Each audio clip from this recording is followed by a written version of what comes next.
Awali aktivitas dan pelayanan Anda melalui renungan pagi Pulang ke Rumah, dituliskan oleh Ellen G. White bersama Pendeta Denny Kanejo. Selamat mendengarkan. Shalom, selamat pagi para pendengar yang setia. Selamat menikmati hari yang baru. Selamat menerima berkat Tuhan melalui audio Renungan Pagi. Renungan Pagi saat ini tanggal 26 Mei 2020 berjudul Daniel Contoh dalam Doa. Ayat inti kita terdapat di dalam Daniel pasal yang ke-9 ayat yang ketiga. Demikian firman Tuhan. Lalu aku mengerahkan mukaku kepada Tuhan Allah untuk berdoa dan bermohon sambil berpuasa dan menggenakan kain kabung serta abu. Mari kita ikuti penjelasannya. Daniel tidak mengumumkan ketaatannya sendiri di hadapan Tuhan. Gantinya menyatakan tulus dan suci. Nabi terhormat ini dengan rendah hati menyamakan dirinya dengan orang Israel yang amat berdosa. Hikmat yang dikaruniakan Allah kepadanya jauh lebih tinggi daripada hikmat orang-orang yang besar dunia, sebagaimana terang matahari yang memancar pada tengah hari lebih terang daripada bintang yang paling suram cahayanya. Demikianlah doa yang keluar dari bibir orang yang sangat diperkenan sorga ini. Dengan kerendahan hati yang mendalam, dengan air mata dan pemeriksaan hati, ia memohon bagi dirinya sendiri dan bangsanya. Ia membukakan jiwanya di hadapan Allah, mengaku ketidaklayakan dan mengakui kebesaran dan kemahakuasaan Tuhan. Sementara Daniel terus berdoa, malaikat Gabriel bergegas turun dari takhta sorga, menyampaikan kepadanya bahwa permohonan dan doanya telah didengar dan dijawab. Malaikat yang perkasa ini telah ditugaskan untuk memberikan kepadanya kecakapan dan pengertian, untuk menyingkapkan di hadapannya rahasia masa mendatang. Dengan demikian, karena sungguh-sungguh mau mencari dan memahami kebenaran, akhirnya utusan sorga pun mendatangi Daniel. Menjawab permohonannya, Daniel bukan hanya menerima terang dan kebenaran yang ia dan umatnya sangat butuhkan, tetapi juga pandangan tentang peristiwa-peristiwa besar yang akan terjadi, bahkan tentang kedatangan Sang Penebus dunia. Mereka yang mengaku suci tetapi tidak memiliki kerinduan untuk menyelidiki kitab suci atau bergumul dengan Allah di dalam doa untuk mengetahui dengan jelas tentang kebenaran kitab suci, sesungguhnya tidak mengerti apa sebenarnya penyucian itu. Daniel berbicara dengan Allah. Sorga terbuka di hadapannya, tetapi kehormatan besar yang diberikan kepadanya adalah hasil dari kerendahan hati dan kesungguh-sungguhan mencari Dia. Semua orang yang dengan segenap hati mempercayai firman Tuhan akan lapar dan haus untuk mengetahui kehendak-Nya. Allah lah sumber kebenaran.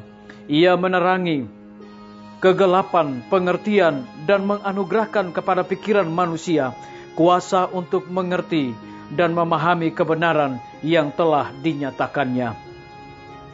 Daniel adalah seorang hamba yang berbakti kepada Yang Maha Kuasa.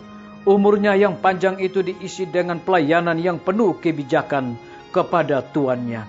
Kesucian tabiatnya dan keteguhan hati yang tak tergoyahkan hanya bisa disamakan dengan kerendahan hati dan penyesalannya di hadapan Allah.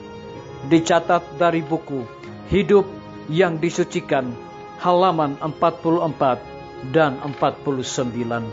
Saudara-saudaraku, para pendengar yang setia dimanapun Anda berada saat ini, semoga firman Tuhan hari ini akan menjadi berkat rohani bagi kita semua dalam melakukan aktivitas kita masing-masing. Saya mengajak semua para pendengar yang setia untuk berdoa bersama-sama. Bapa kami yang bersemayam di dalam takhta kerajaan sorga, terpujilah nama-Mu ya Tuhan di pagi hari ini oleh karena kebenaran firman-Mu menceritakan tentang pengalaman daripada Daniel salah satu hamba Tuhan yang patut diteladani di dalam berdoa. Terpujilah nama-Mu ya Tuhan. Pada pagi hari ini, hamba menyerahkan pimpinan-pimpinan organisasi gereja Tuhan, dari tingkat yang tertinggi sampai kepada jemaat-jemaat, bahkan seluruh gembala jemaat. Tuhan, urapi mereka dengan kuasa Roh Kudus-Mu. Curahkan hikmat pengetahuan sorga kepada mereka, agar di tengah-tengah pandemi COVID-19 ini, mereka tetap memiliki semangat untuk melayani umat-umat Tuhan. Hamba menyerahkan semua guru-guru, kepala sekolah, dan semua anak didik yang sedang diliburkan saat ini juga. Dimanapun mereka berada saat ini, Tuhan lindungi dan pelihara mereka. Berikan kekuatan dan juga kesehatan kepada mereka. Hamba menyerahkan tim medis, Tuhan berkati dokter, perawat, bidan, para relawan kesehatan dimanapun mereka berada saat ini. Tuhan lindungi dan pelihara mereka. Berikan kekebalan tubuh kepada mereka, karena mereka sedang berjuang untuk memutuskan mata rantai daripada virus corona. Hamba juga menyerahkan TNI, Polri, PNS, wira swasta, petani, pedagang, nelayan, dan saudara-saudara kami yang ada di dalam penjara ke dalam tangan Tuhan. Tuhan tolong mereka, hiburkan mereka, berikan kekuatan, kesehatan, hindarkan mereka juga dari wabah yang sedang menyebar saat ini. Hamba juga berdoa bagi para pendengar yang setia yang berulang tahun di hari ini. Dengan bertambahnya usia yang Tuhan berikan bagi hidup mereka, biar mereka selalu bersyukur dan juga melayani Tuhan dengan sungguh-sungguh. Hamba menyerahkan pemerintah kami dari tingkat yang tertinggi sampai kepada pemerintahan yang paling terendah yang ada di desa-desa bahkan RT-RT. Kiranya hikmat dan pengetahuan sorga juga Tuhan berikan kepada mereka di dalam menemukan metode-metode yang terbaru untuk mengatasi berkembangnya virus corona.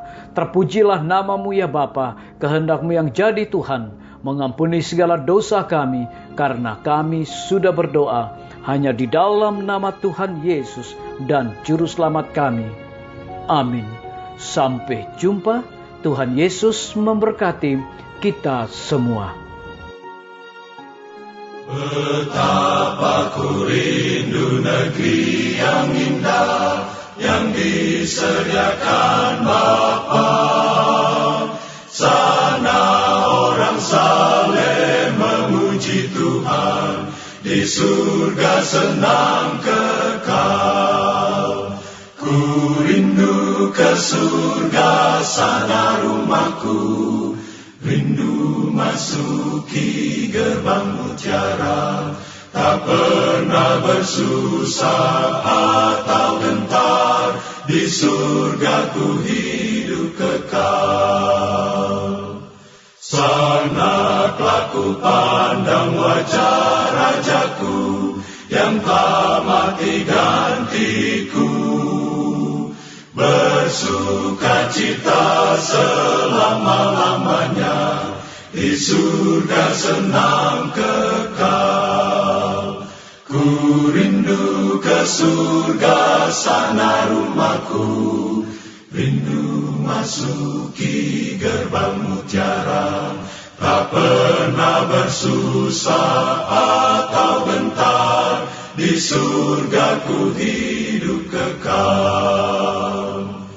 Ku rindu ke surga, sana rumahku.